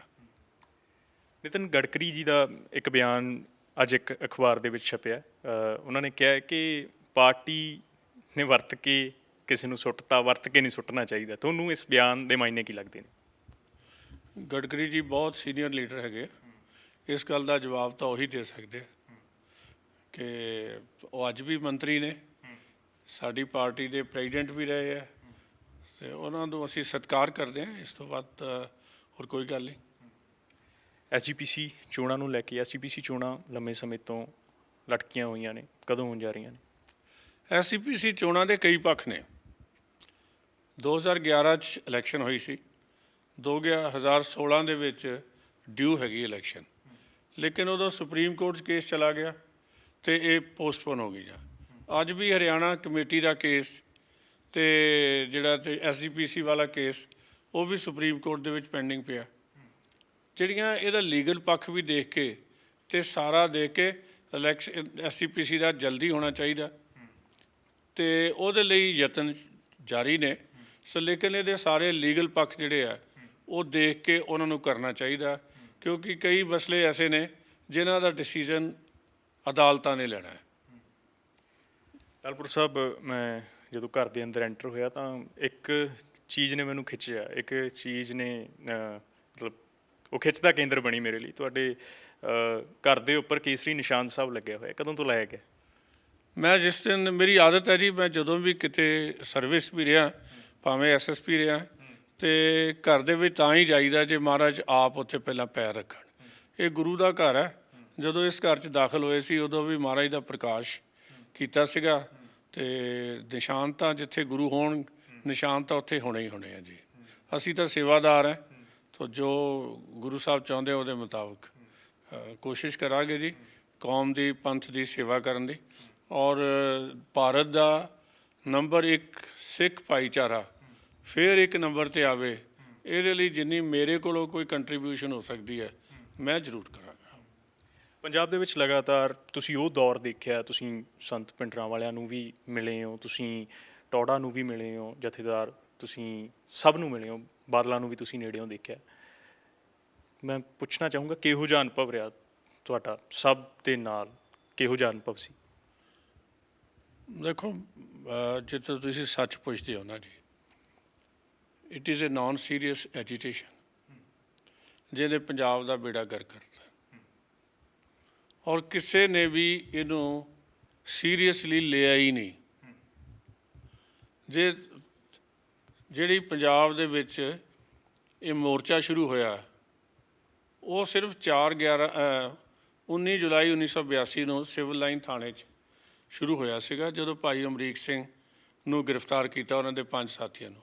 ਉਹਨਾਂ ਨੂੰ ਗ੍ਰਿਫਤਾਰ ਕਿਉਂ ਕੀਤਾ ਕਿ ਉਹ ਥਾਣੇ ਦੇ ਵਿੱਚ ਇੱਕ ਉਹਦੇ ਲਈ ਆਏ ਸੀ ਕਿ ਇਹ ਜਿਹੜੇ ਤੁਸੀਂ ਸਾਡੇ ਬੰਦੇ ਫੜੇ ਆ, ਇਹ ਝੂਠੇ ਫੜੇ ਆ। ਇਹਨਾਂ ਦਾ ਹੱਕ ਹਰ ਬੰਦੇ ਨੂੰ ਹੁੰਦਾ ਕਿ ਉਹ ਕਹਿ ਸਕੇ ਕਿ ਤੁਸੀਂ ਇਨਸਾਫ ਨਹੀਂ ਹੋਇਆ। ਤੇ ਲੇਕਿਨ ਉਸੇ ਗੱਲ ਤਾਂ ਇਹ ਹੈ ਕਿ 188 144 ਦੀ ਵਾਇਲੇਸ਼ਨ ਹੈ, ਜਿਹੜੀ ਕਾਬਲੇ ਜ਼ਮਾਨਤ ਸੀ। ਇੱਕ ਛੋਟਾ ਜਿਹਾ ਇਸ਼ੂ ਬਹੁਤ ਵੱਡਾ ਇਸ਼ੂ ਬਣ ਗਿਆ। ਅਸੀਂ ਪੰਜਾਬ ਦੇ ਵਿੱਚ ਉਦੋਂ ਵੀ ਦੇਖਿਆ ਜਦੋਂ ਪਹਿਲੀ ਵਾਰੀ ਦੇਖਿਆ ਕਿ ਕਿਸੇ ਨੇ ਸਿਗਰਟ ਬੀੜੀ ਦੇ ਹੱਕ 'ਚ ਪ੍ਰੋਸੈਸ਼ਨ ਕੱਢੇ ਹੋਣ, 81 82 'ਚ ਵੀ ਨਿਕਲੇ। ਜਦੋਂ ਦੇਖੋ ਇਹ ਦੇਰ ਆਰ ਰੀਜ਼ਨਸ ਜਿੱਥੇ ਲਈ ਅਸੀਂ ਕਹਿੰਦੇ ਲਮਹੋਂ ਨੇ ਖਤਾ ਕੀ ਸਦੀਆਂ ਨੇ ਸਜ਼ਾ ਪਾਈ। ਤੋ ਇਹ ਜਿਹੜੀ ਹੈ ਨਾ ਖੇਡ ਰਾਜਨੀਤੀ ਬਣ ਗਈ। 4/11/82 ਨੂੰ 4 ਅਗਸਤ 82 ਨੂੰ ਧਰਮ ਯੁੱਧ ਮੋਰਚਾ ਸ਼ੁਰੂ ਹੋ ਗਿਆ। ਤੁਸੀਂ ਦੱਸੋ ਹਾਲੇ ਤਾਂ ਉਹਦੇ 'ਚੋਂ ਮੈਂ ਤਾਂ ਇਹ ਸਮਝਦਾ ਅਕਾਲੀ ਸਰਕਾਰਾਂ ਵੀ ਆਈਆਂ। ਜਿਹੜੀ ਮਹਿਤਾ ਚੌਕ ਗੋਲੀ ਚੱਲੀ 20 ਸਤੰਬਰ 1981 ਨੂੰ, ਉਹਦੇ 13 ਬੰਦੇ ਮਾਰੇ ਗਏ ਸੀ। ਉਹਦੀ ਰਿਪੋਰਟ ਕਿੱਥੇ ਹੈ? ਉਹਦੇ ਲਈ ਕੌਣ ਜ਼ਿੰਮੇਵਾਰ ਸੀਗਾ? ਕਿਸੇ ਨੇ ਉਹਦੀ ਪੈਰਵੀ ਕੀਤੀ? ਸਰਕਾਰਾਂ ਬਣਦੀਆਂ ਨੇ, ਜਿਹੜੇ ਬੰਦਿਆਂ ਨੇ ਗਲਤ ਕੰਮ ਕੀਤੇ ਡਿਊਰਿੰਗ ਮਿਲੀਟੈਂਸੀ, ਵਾਇਲੇਟਡ ਕੀਤਾ ਲਾਅ ਨੂੰ, ਉਹਨਾਂ ਦੇ ਬਾਰੇ ਕਿਹਨੇ ਐਕਸ਼ਨ ਲੈਣਾ ਸੀ? ਤੁਸੀਂ ਤਾਂ ਇੱਕ ਮਤੇ ਪਾਸ ਕਰਦੇ ਸੀ ਕਿ ਜਦੋਂ ਵੀ ਕੋਈ ਗੁਨਾਹਗਾਰ ਜਿਨ੍ਹਾਂ ਨੇ ਬੰਦਿਆਂ ਨੇ ਜ਼ਿਆਦਤੀਆਂ ਕੀਤੀਆਂ, ਅਸੀਂ ਉਹਨਾਂ ਦੇ ਖਿਲਾਫ ਐਕਸ਼ਨ ਲਵਾਂਗੇ। ਫਿਰ ਉਹ ਬੰਦੇ ਪ੍ਰਮੋਟ ਕਿਵੇਂ ਹੋ ਗਏ? ਸੋ ਇਹ ਜਿਹੜੀ ਹੈ ਨਾ, ਮੈਂ ਸਮਝਦਾ ਕਿ ਰਾਜਨੀਤੀ ਜਿਹੜੀ ਹੈ ਇਹ ਧਰਮ ਦੇ ਨਾਲ ਨਹੀਂ ਕਰਨੀ ਚਾਹੀਦੀ। ਧਰਮ ਤੋਂ ਲਾਹਾ ਲੈ ਕੇ ਕਿਸੇ ਨੇ ਖੱਟਿਆ ਨਹੀਂ, ਅਤੇ ਉਹਨੂੰ ਜਿਹੜਾ ਟੈਂਪਰੇਰੀਲੀ ਲੱਗਦਾ ਹੁੰਦਾ ਕਿ ਮੈਂ ਬਹੁਤ ਹੈ, ਲੇਕਿਨ ਸਮਾਜ ਜਿਹੜਾ ਹੈ ਇਹ ਜਾਣਦਾ। ਮੈਂ ਤਾਂ ਕਿਉਂਕਿ ਅਸੀਂ ਤਾਂ 1978 ਦੇ ਨਿਰੰਕਾਰੀ ਕੇਸ ਤੋਂ ਲੈ ਕੇ ਅਖੀਰ ਤੱਕ ਇਹਨੂੰ ਦੇਖਿਆ। This was a very, very non-serious approach by all groups, I would say. ਤੁਸੀਂ ਕਿਹਾ ਕਿ ਧਰਮ ਦੇ ਉੱਤੇ ਰਾਜਨੀਤੀ ਨਹੀਂ ਕਰਨੀ ਚਾਹੀਦੀ, ਪਰ ਕਾਂਗਰਸ ਵਾਰ-ਵਾਰ ਕਹਿੰਦੀ ਹੈ ਕਿ ਧਰਮ ਦੇ ਉੱਤੇ ਰਾਜਨੀਤੀ ਤਾਂ ਬੀਜੇਪੀ ਕਰਦੀ ਹੈ। ਨਹੀਂ, ਅਸੀਂ ਹਰ ਇੱਕ ਨੂੰ ਕਹਿੰਦੇ ਹਾਂ, ਮੈਂ ਵੀ ਹੈਗਾ। ਤੁਸੀਂ ਮੇਰੇ ਨਾਲ ਹੁਣੇ ਸਵਾਲ ਕੀਤਾ ਹੈ ਕਿ ਤੁਹਾਡੇ ਘਰ 'ਚ ਗੁਰੂ ਸਾਹਿਬ ਦਾ ਪ੍ਰਕਾਸ਼ ਹੈ, ਤਾਂ ਅਸੀਂ ਧਰਮ ਨੂੰ ਦੇ ਵਿੱਚ ਵਿਸ਼ਵਾਸ ਰੱਖਦੇ ਹਾਂ ਅਤੇ ਦੂਜੇ ਸਾਰੇ ਧਰਮਾਂ ਦਾ ਸਤਿਕਾਰ ਕਰਦੇ ਹਾਂ। ਅਸੀਂ ਤਾਂ ਇਹ ਨਹੀਂ ਕਹਿੰਦੇ ਕਿ ਅਸੀਂ ਧਰਮ ਨੂੰ ਲੈ ਕੇ ਰਾਜਨੀਤੀ ਨਹੀਂ ਕਰਦੇ। ਅਸੀਂ ਧਰਮ 'ਚ ਵਿਸ਼ਵਾਸ ਰੱਖਦੇ ਹਾਂ, ਅਸੀਂ ਇਨਸਾਫ 'ਚ ਵਿਸ਼ਵਾਸ ਰੱਖਦੇ ਹਾਂ। ਅਸੀਂ ਜਿਹੜੀ ਗੱਲ ਕਰਦੇ ਹਾਂ, ਅਸੀਂ ਇਹ ਨਹੀਂ ਕਰਦੇ ਕਿ ਧਰਮ ਦਾ ਨਾਂ ਲੈ ਕੇ ਤੁਸੀਂ ਲੋਕਾਂ ਨੂੰ ਜਿਹੜੇ ਆ ਉਹ ਖਰਾਬ ਕੀਤਾ ਜਾਵੇ। ਧਰਮ ਦੇ ਨਾਂ 'ਚ ਤੁਸੀਂ ਇੰਟਰਫੀਅਰ ਕਰੋ। ਤਾਂ ਜਦੋਂ ਤੋਂ SCPC ਬਣੀ ਹੈ 47 ਤੋਂ ਲੈ ਕੇ 47 ਦਾ ਆਜ਼ਾਦੀ ਦੀ ਗੱਲ ਕਰਦਾ ਮੈਂ, ਕਾਂਗਰਸ ਦੀ 1920 ਤੋਂ ਬਣ ਕੇ 25 ਦੇ ਵਿੱਚ ਪਹਿਲਾ ਇਲੈਕਸ਼ਨ ਹੋਇਆ, ਅਤੇ ਕਾਂਗਰਸ ਨੇ ਹਮੇਸ਼ਾ ਹੀ ਅਕਾਲੀ ਦਲ ਦੇ ਮੁਕਾਬਲੇ 'ਚ ਇੱਕ ਧਿਰ ਨੂੰ ਖੜੇ ਕਰਦੇ ਰਹੇ ਆ ਤਾਂ ਕਿ ਅਸੀਂ ਉੱਥੇ SCPC 'ਤੇ ਕਬਜ਼ਾ ਕਰ ਸਕੀਏ। ਕਦੇ BJP ਨੇ ਵੀ ਕੀਤਾ, ਕਦੇ BJP ਨੇ ਵੀ ਕੋਸ਼ਿਸ਼ ਕੀਤੀ ਹੈ ਕਿ ਅਸੀਂ ਮੈਂਬਰ SCPC ਖੜੇ ਕਰਨੇ ਆ। ਸੋ ਇਹ ਜਿਹੜੀਆਂ ਚੀਜ਼ਾਂ ਨੇ, ਇਹ ਉਹ ਲੋਕ ਹੈ ਜਿਹੜੇ ਆਪ ਧਰਮ ਨੂੰ ਮਿਸਯੂਜ਼ ਕਰਦੇ ਰਹੇ ਆ ਔਰ ਆਪ ਹੀ ਦੂਜਿਆਂ 'ਤੇ ਇਲਜ਼ਾਮ ਲਾ ਰਹੇ ਆ। ਅਸੀਂ ਸਤਿਕਾਰ ਕਰਦੇ ਹਾਂ ਸਭ ਧਰਮਾਂ ਦਾ, ਔਰ ਅਸੀਂ ਹਰ ਇੱਕ ਨੂੰ ਕਹਿੰਦੇ ਹਾਂ ਕਿ ਤੁਸੀਂ ਆਪਣੇ ਧਰਮ ਦੇ ਵਿੱਚ ਪਰਪੱਕ ਰਹੋ। ਧਰਮ ਜਿਹੜਾ ਹੈ ਉਹ ਇੱਕ ਦੂਜੇ ਨਾਲ ਪਿਆਰ ਕਰਨਾ ਸਿਖਾਉਂਦਾ, ਧਰਮ ਇੱਕ ਦੂਜੇ ਦੀ ਇੱਜ਼ਤ ਕਰਨਾ ਸਿਖਾਉਂਦਾ। ਇਹ ਦੇਸ਼ ਸਾਡਾ ਹੈ, ਅਸੀਂ ਇਹਨੂੰ ਮਿਲ ਕੇ ਸਾਰਿਆਂ ਨੇ ਖੁਸ਼ਹਾਲ ਬਣਾਉਣਾ ਅਤੇ ਚੰਗਾ ਬਣਾਉਣਾ, ਉਹਦੇ ਲਈ ਯਤਨ ਕਰਨੇ ਚਾਹੀਦੇ। ਦੇਸ਼ 'ਚ ਮਿਨੋਰਿਟੀਜ਼ ਦਾ ਧਰਮ ਪਰਿਵਰਤਨ ਹੋ ਰਿਹਾ, ਕੀ ਕਾਰਨ ਮੰਨਦੇ ਹੋ? ਮੈਂ ਚਾਹੂੰਗਾ ਸੰਖੇਪ ਦੇ ਵਿੱਚ ਕੁਝ ਕੁ ਉੱਤਰ ਚਾਹੀਦੇ ਨੇ। ਦੇਖੋ, ਕਿਸੇ ਦਾ ਵੀ ਧਰਮ ਪਰਿਵਰਤਨ ਜਬਰੀ ਨਹੀਂ ਹੋਣਾ ਚਾਹੀਦਾ, ਗੁੰਮਰਾਹ ਕਰਕੇ ਨਹੀਂ ਹੋਣਾ ਚਾਹੀਦਾ। ਕੌਣ ਲੋਕ ਧਰਮ ਪਰਿਵਰਤਨ 'ਚ ਲੱਗੇ ਹੋਏ ਨੇ ਉਹਨਾਂ ਨੂੰ ਐਕਸਪੋਜ਼ ਕਰਨਾ ਚਾਹੀਦਾ। ਪੰਜਾਬ ਦੇ ਵਿੱਚ ਕਿਹੜੇ ਬੰਦੇ ਧਰਮ ਪਰਿਵਰਤਨ ਕਰ ਰਿਹਾ, ਕਿਉਂਕਿ ਮੈਂ ਤਾਂ ਮਿਨੋਰਟੀ ਕਮਿਸ਼ਨ ਦਾ ਚੇਅਰਮੈਨ ਹੈ। ਸਾਰੇ ਦੇਸ਼ ਵਿੱਚੋਂ ਲੋਕ ਮੇਰੇ ਕੋਲ ਆਉਂਦੇ ਆ ਔਰ ਦੱਸ ਰਿਹਾ ਕਿ ਇਹ ਉੱਥੋਂ ਦੀ ਦਿਸ਼ਾ ਹੈਗੀ ਆ, ਕੇਰਲਾ 'ਚ ਕੀ ਹੋ ਰਿਹਾ ਅਤੇ ਦੂਜੀ ਜਗ੍ਹਾ ਕੀ ਹੋ ਰਿਹਾ। ਅਸੀਂ ਇਹ ਤੋਂ ਚਿੰਤਤ ਹਾਂ। ਕੋਈ ਵੀ ਜਿਹੜਾ ਹੈ ਕਿਸੇ ਨੂੰ ਵੀ ਜਬਰੀ ਧਰਮ ਪਰਿਵਰਤਨ ਨਹੀਂ ਕਰਨਾ ਚਾਹੀਦਾ। ਹੁਣ ਤੱਕ ਕਿੰਨੀ ਸਾਨੂੰ ਭਾਰਤ ਦਾ ਸੰਵਿਧਾਨ ਆਗਿਆ ਦਿੰਦਾ ਹੈ ਕਿ ਮੈਂ ਕੋਈ ਵੀ ਧਰਮ ਅਪਣਾ ਸਕਦਾ। ਜੇ ਆਪਣੀ ਖੁਸ਼ੀ ਨਾਲ ਕੋਈ ਧਰਮ ਅਪਣਾਉਂਦਾ ਅਤੇ ਕਿਸੇ ਨੂੰ ਕਰਨਾ ਨਹੀਂ ਚਾਹੀਦਾ। ਕਿਸੇ ਵੇਲੇ ਹੀਰਾ ਲਾਲ ਮਹਿੰਦੀ ਰੱਤਾ ਜਦੋਂ ਸਰਦਾਰ ਇੰਦਰਜੀਤ ਸਿੰਘ ਬਣੇ ਅਤੇ ਉਹਨਾਂ ਨੇ ਕਮਾਲ ਕਰਤੀ, ਪੰਜਾਬ ਐਂਡ ਸਿੰਧ ਬੈਂਕ ਬਣਾ ਕੇ ਸਿੱਖਾਂ ਲਈ ਬਹੁਤ ਵੱਡੀ ਸੰਸਥਾ ਖੜੀ ਕਰ ਦਿੱਤੀ। ਸੋ ਧਰਮ ਪਰਿਵਰਤਨ ਤਾਂ ਆਪਣੀ ਮਰਜ਼ੀ ਨਾਲ ਕੋਈ ਵੀ ਕਰ ਸਕਦਾ ਅਤੇ ਜਿਹੜਾ ਕੋਈ ਇਹ ਨਹੀਂ ਹੈਗਾ ਕਿ ਸ਼ੁਰੂ ਤੋਂ ਬਾਹਰ ਹੈ, ਪਰ ਕਿਸੇ ਨੂੰ ਲਾਲਚ ਦੇ ਕੇ, ਡਰ ਦੇ ਕੇ ਇਹ ਧਰਮ ਪਰਿਵਰਤਨ ਨਹੀਂ ਹੋਣਾ ਚਾਹੀਦਾ। ਹੁਣ ਤੱਕ ਕਿੰਨੀਆਂ ਸ਼ਿਕਾਇਤਾਂ ਤੁਹਾਡੇ ਕੋਲੇ ਆ ਚੁੱਕੀਆਂ ਨੇ? ਚੇਅਰਪਰਸਨ ਹੋ ਤੁਸੀਂ। ਸਾਡੇ ਕੋਲ ਤਕਰੀਬਨ ਮੇਰੇ ਖਿਆਲ ਹੈ ਬਈ 2000 ਕੰਪਲੇਂਟ ਐਨੂਅਲੀ ਆਉਂਦੀ ਹੈ। ਜਿੱਥੇ ਘੱਟ ਗਿਣਤੀ ਕੌਮਾਂ ਨੇ ਉਹਨਾਂ ਸੂਬਿਆਂ ਦੇ ਵਿੱਚ ਡਿਸਕ੍ਰਿਮੀਨੇਸ਼ਨ ਵਾਸਤੇ ਆਉਂਦੀਆਂ ਨੇ। ਅਸੀਂ ਕਿਸੇ ਛੋਟੀਆਂ ਗੱਲਾਂ 'ਤੇ ਵੀ, ਕਿਸੇ ਨੂੰ ਪ੍ਰਮੋਸ਼ਨ 'ਚ ਡਿਸਕ੍ਰਿਮੀਨੇਸ਼ਨ ਹੋਈ, ਕਿਸੇ ਨੂੰ ਸਰਵਿਸ 'ਚ ਡਿਸਕ੍ਰਿਮੀਨੇਸ਼ਨ ਹੋਈ, ਕੋਈ ਇਸ ਤਰ੍ਹਾਂ ਦੀਆਂ ਵੀ ਕੰਪਲੇਂਟਸ ਸਾਡੇ ਕੋਲ ਆਉਂਦੀਆਂ। ਕਿ ਇਹਦਾ ਮਕਾਨਾਂ ਦਾ, ਜ਼ਮੀਨਾਂ ਦਾ ਝਗੜਾ ਉਹ ਵੀ ਆਉਂਦੀਆਂ ਨੇ। ਸੋ ਜਿਹੜੀਆਂ ਉਹਨਾਂ ਦੀ ਵੱਡੀ ਗਿਣਤੀ ਹੁੰਦੀ ਹੈ। ਜਿਹੜੀਆਂ ਇਹ ਨੇ ਇਹ ਤਾਂ ਬੜੀਆਂ ਗਿਣੀਆਂ ਚੁਣੀਆਂ ਕੰਪਲੇਂਟਸ ਹੈਗੀਆਂ ਅਤੇ ਉਹਦੇ 'ਤੇ ਵੀ ਅਸੀਂ ਸਟੇਟ ਗੌਰਮੈਂਟ ਤੋਂ ਇਮੀਡੀਏਟਲੀ ਰਿਪੋਰਟ ਮੰਗੀ ਦੀ ਆ, ਸੂਓ ਮੋਟੋ ਮੰਗੀ ਦੀ ਆ। ਬਲਕਿ ਦੁਨੀਆ ਭਰ ਦੇ ਵਿੱਚ ਜਿਹੜੀਆਂ ਸਿੱਖ ਮਿਨੋਰਟੀਜ਼ ਨਾਲ ਕੋਈ ਹੋਵੇ ਅਸੀਂ ਇਮੀਡੀਏਟਲੀ ਰਿਐਕਟ ਕਰੀਦਾ। ਅਫਗਾਨਿਸਤਾਨ ਦੇ ਵਿੱਚ ਹੁਣ ਅਸੀਂ ਗੱਲ ਗਵਰਨਮੈਂਟ ਨੂੰ ਕੀਤੀ ਹੈ ਕਿ ਇੱਥੇ ਗੁਰਦੁਆਰਿਆਂ ਦਾ ਜਾਇਦਾਦ ਜਿਹੜੀ ਹੈ ਇਹਦੇ 'ਤੇ ਕੋਈ ਕਬਜ਼ਾ ਨਾ ਕਰ ਲੈ। ਇਹ ਜਿਹੜੇ ਸਾਡੇ ਇਤਿਹਾਸਿਕ ਗੁਰਦੁਆਰੇ ਨੇ ਇਹਨਾਂ ਦੀ ਜਿਹੜੀ ਪੂਰੇ ਅਫਗਾਨਿਸਤਾਨ 'ਚ ਉਹਨਾਂ ਦੀ ਦੇਖਭਾਲ ਕੀਤੀ ਜਾਵੇ। ਸੋ ਇਹ ਜਿਹੜੀ ਹੈ ਨਾ, ਅਸੀਂ ਤਾਂ ਜਿਵੇਂ ਹੁਣ ਅਮਰੀਕਾ 'ਚ 2 ਸਿੱਖਾਂ ਨੂੰ ਕੁੱਟਿਆ ਸੀਗਾ, ਮਾਰਿਆ ਸੀ, ਜ਼ਖਮੀ ਕੀਤਾ ਸੀ, ਅਸੀਂ ਉਹ ਵੀ ਇੱਕ ਕੇਸ ਟੇਕਅਪ ਕੀਤਾ। ਸੋ ਦੁਨੀਆ 'ਚ ਕਿਤੇ ਹੋਵੇ ਅਸੀਂ ਆਪਣੀ ਸਰਕਾਰ ਨਾਲ ਮਿਲ ਕੇ ਇਮੀਡੀਏਟਲੀ ਕੋਸ਼ਿਸ਼ ਕਰੀਦੀ ਆ ਕਿ ਇਨਸਾਫ ਦਿਵਾਇਆ ਜਾਵੇ ਜਾਂ ਕੋਗਨੀਜੈਂਸ ਲਿਆ ਜਾਵੇ। ਘੱਟ ਗਿਣਤੀ ਸੂਬਿਆਂ ਦੇ ਵਿੱਚ, ਜਿੱਥੇ ਘੱਟ ਗਿਣਤੀ ਕੌਮਾਂ ਨੇ, ਵੱਖ-ਵੱਖ ਸੂਬੇ, ਪੰਜਾਬ ਹੋਵੇ, ਬਿਹਾਰ ਹੋਵੇ, ਝਾਰਖੰਡ ਹੋਵੇ, ਅਸਾਮ, ਕਿੰਨਾ ਸੂਬਿਆਂ ਦੇ ਵਿੱਚ ਤੁਸੀਂ ਗਏ ਹੋ ਹੁਣ ਤੱਕ? ਮੈਂ ਮਹਾਰਾਸ਼ਟਰ ਜਾ ਕੇ ਆਇਆ ਜੀ, ਅਤੇ ਰਾਜਸਥਾਨ ਜਾ ਕੇ ਆਇਆ 2 ਵਾਰੀ 3 ਵਾਰੀ, ਜੰਮੂ ਕਸ਼ਮੀਰ ਹੋ ਕੇ ਆਇਆ, ਮੈਂ ਉੱਤਰਾਖੰਡ ਹੋ ਕੇ ਆਇਆ, ਉੱਤਰ ਪ੍ਰਦੇਸ਼ 'ਚ ਹੋ ਕੇ ਆਇਆ, ਹਰਿਆਣਾ ਦੇ ਵਿੱਚ ਹੋ ਕੇ ਆਇਆ। ਲੋਕਾਂ ਦੀਆਂ ਸਮੱਸਿਆਵਾਂ ਕਿਹੋ ਜਿਹੀਆਂ ਨੇ? ਸਮੱਸਿਆਵਾਂ ਇੱਕ ਤਾਂ ਘੱਟ ਜਿਹੜੀ ਵੱਡਾ ਇਸ਼ੂ ਹੈ ਕਿ ਸਾਡੇ ਲੋਕਾਂ ਨੂੰ ਅਵੇਅਰਨੈਸ ਨਹੀਂ ਹੈਗੀ ਕਿ ਸਿੱਖ ਜਿਹੜੀ ਹੈ ਮਿਨੋਰਟੀਜ਼ ਲਈ ਕੀ ਫੈਸਿਲਿਟੀਜ਼ ਗਵਰਨਮੈਂਟ ਨੇ ਦਿੱਤੀ ਹੈ। ਸਭ ਤੋਂ ਵੱਡੀ ਤਾਂ ਅਸੀਂ ਜਿਹੜੀ ਐਜੂਕੇਸ਼ਨ ਫੰਡ ਕਰਦੇ ਹਾਂ, ਇੰਪਲੋਇਮੈਂਟ ਵਾਸਤੇ ਮਦਦ ਕਰਦੇ ਹਾਂ, ਫੰਡਿੰਗ ਕਰਦੇ ਹਾਂ, ਅਤੇ ਤੀਜੀ ਗੱਲ ਹੈ ਕਿ ਇਕੁਐਲਿਟੀ ਬਿਫੋਰ ਲਾਅ ਹੋਵੇ। ਉਸ ਤੋਂ ਬਾਅਦ ਪ੍ਰਧਾਨ ਮੰਤਰੀ ਜੀ ਦਾ 15 ਪੁਆਇੰਟ ਪ੍ਰੋਗਰਾਮ ਹੈ ਮਿਨੋਰਟੀਜ਼ ਲਈ ਕਿ ਇਹਨਾਂ ਨੂੰ ਘਰ ਬਣਾ ਕੇ ਦੇਣੇ ਆ, ਸਲਮ ਏਰੀਏ ਲਈ ਕੰਮ ਕਰਨਾ। ਸਾਨੂੰ ਆਪਣੇ ਅਧਿਕਾਰਾਂ ਬਾਰੇ ਗਿਆਨ ਨਹੀਂ ਹੈਗਾ। ਅਧਿਕਾਰਾਂ ਬਾਰੇ ਗਿਆਨ ਨਾ ਹੋਣ ਕਰਕੇ ਅਸੀਂ ਜਿਹੜੀ ਸਟੇਟ ਲੈਵਲ 'ਤੇ, ਮੈਂ ਕਪੂਰਥਲੇ ਮੀਟਿੰਗ 'ਤੇ ਗਿਆ ਅਤੇ ਉੱਥੇ ਮੈਨੂੰ ਦੂਜੇ ਬੰਦਿਆਂ ਨੇ ਕਿਹਾ ਜੀ ਬਈ ਦੇਖੋ ਜੀ ਇਹ ਸਾਡੀ ਮੀਟਿੰਗ 3 ਸਾਲ ਬਾਅਦ ਹੋ ਰਹੀ ਹੈ। ਮੈਂ ਕਿਹਾ ਮੀਟਿੰਗ ਤਾਂ ਤੁਹਾਡੇ ਜ਼ਿਲ੍ਹੇ ਦੇ ਡਿਪਟੀ ਕਮਿਸ਼ਨਰ ਸਾਹਿਬ ਨੇ ਕਰਨੀ ਹੁੰਦੀ ਹੈ। ਜੇ ਤੁਸੀਂ 3 ਸਾਲ ਕੋਈ ਮੀਟਿੰਗ ਹੀ ਨਹੀਂ ਕਰੋਗੇ ਫਿਰ ਕਿਹਨਾਂ ਨੂੰ ਬੁਲਾਉਣਾ ਜਾਵੇ। ਅਸੀਂ ਅੰਮ੍ਰਿਤਸਰ ਗਏ ਅਤੇ ਅਸੀਂ ਉੱਥੇ ਬੁਲਾਇਆ ਕਿ ਐਜੂਕੇਸ਼ਨਿਸਟ ਜਿਹੜੇ ਆ ਉਹਨਾਂ ਨੂੰ ਬੁਲਾਇਆ ਜਾਵੇ, ਸੋਸ਼ਲ ਜਿਹੜੀ ਹੈ ਆਰਗੇਨਾਈਜੇਸ਼ਨ ਉਹਨਾਂ ਨੂੰ ਬੁਲਾਇਆ ਜਾਵੇ ਅਤੇ ਵਿੱਦਿਅਕ ਅਦਾਰਿਆਂ ਨੂੰ ਬੁਲਾਇਆ ਜਾਵੇ ਤਾਂ ਕਿ ਅਸੀਂ ਆਪਣੀਆਂ ਸਕੀਮਾਂ ਉਹਨਾਂ ਤੋਂ ਰਾਹੀਂ ਹਰ ਬੰਦੇ ਤੱਕ ਪਹੁੰਚਾ ਸਕੀਏ। ਸਰ, ਆਖਰੀ ਸਵਾਲ ਹੈ, ਮੈਂ ਕੁਝ ਲੋਕਾਂ ਦੇ ਨਾਮ ਲਊਂਗਾ ਅਤੇ ਮੈਂ ਸੰਖੇਪ ਦੇ ਵਿੱਚ ਉਹਨਾਂ ਦੇ ਉੱਤਰ ਚਾਹੂੰਗਾ ਇੱਕ ਲਾਈਨ ਦੇ ਵਿੱਚ। PM ਨਰਿੰਦਰ ਮੋਦੀ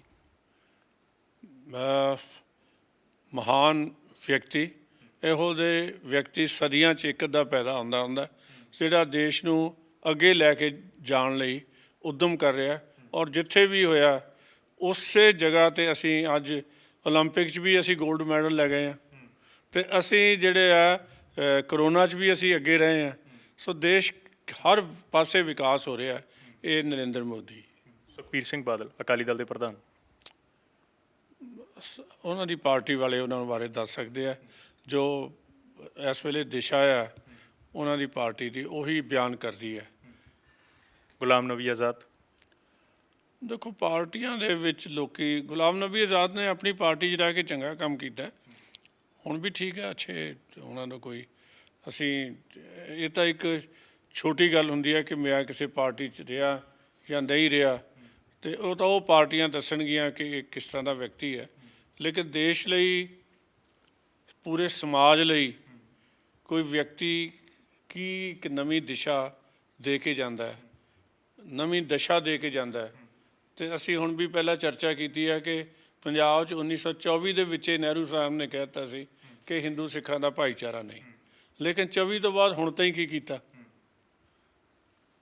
ਅਸੀਂ। ਇਸ ਕਰਕੇ ਨਾ ਉਹ ਇਹ ਵਿਅਕਤੀ ਆਪਣੇ ਉਹਦੇ ਤੱਕ ਹੈਗੇ ਆ, ਤੇ ਦੇਸ਼ ਲਈ ਜਿਹਨਾਂ ਲੋਕਾਂ ਨੇ ਕੰਮ ਕੀਤਾ ਉਹਨਾਂ ਲਈ ਸਿਰ ਝੁਕਦਾ। ਸੰਤ ਜਰਨੈਲ ਸਿੰਘ ਭਿੰਡਰਾਂ ਵਾਲੇ, ਦੇਖੋ ਹਰ ਬੰਦੇ ਦੀ ਆਪਣੀ ਆਪਣੀ ਸੋਚ ਹੈ, ਕੋਈ ਕਿਸੇ ਤਰ੍ਹਾਂ ਦਾ ਵੀ ਲੈ ਕੇ ਚੱਲ ਸਕਦਾ, ਲੇਕਿਨ 1938 ਦੇ ਵਿੱਚ 78 ਦੇ ਵਿੱਚ ਨਿਰੰਕਾਰੀਆਂ ਨੂੰ ਕਿਹਨੇ ਸ਼ਹਿ ਦਿੱਤੀ?